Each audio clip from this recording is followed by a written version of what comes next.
Good evening. Tonight's Gothic tale is The House with No Shadows.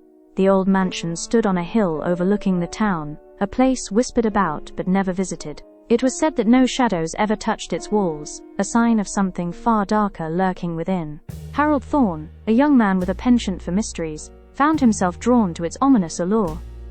As Harold approached the gates, he felt an unnatural chill, the air growing heavy with an unspoken dread. Suddenly, a figure emerged from the mist, an ethereal beauty with eyes that seemed to pierce his very soul. It was Gothic, a guide for lost souls, waiting to reveal the house's secrets.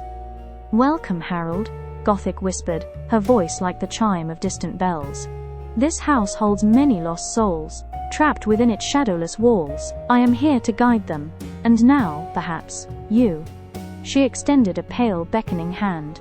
Harold, drawn by an invisible force, stepped through the gates and into the mansion's grounds. The air grew colder, and the silence was unnerving, broken only by the soft rustle of Gothic's gown. The house loomed ahead, its windows like vacant eyes. Inside, the mansion was a labyrinth of dusty corridors and forgotten rooms.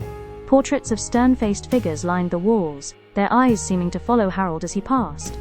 Gothic floated ahead, her locket casting a faint light that barely pierced the gloom. "These are the souls trapped here," Gothic explained, gesturing to the portraits. "Their stories are etched into the very walls of this house. Each room holds a fragment of their sorrow." She paused before a grand, ornate door.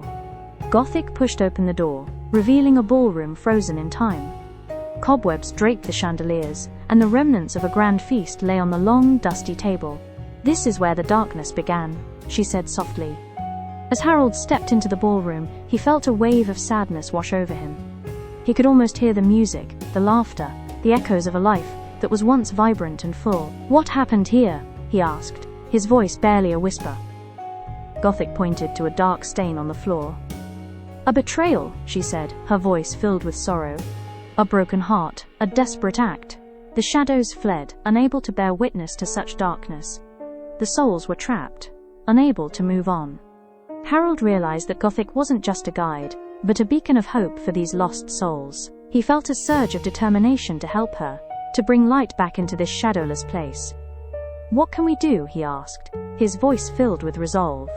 "We must remember them," Gothic said. "We must tell their stories, so their sorrow is not forgotten, and their souls can finally find peace." Together, they began to uncover the truth behind the mansion's dark history. As the stories were told, a soft light filled the mansion.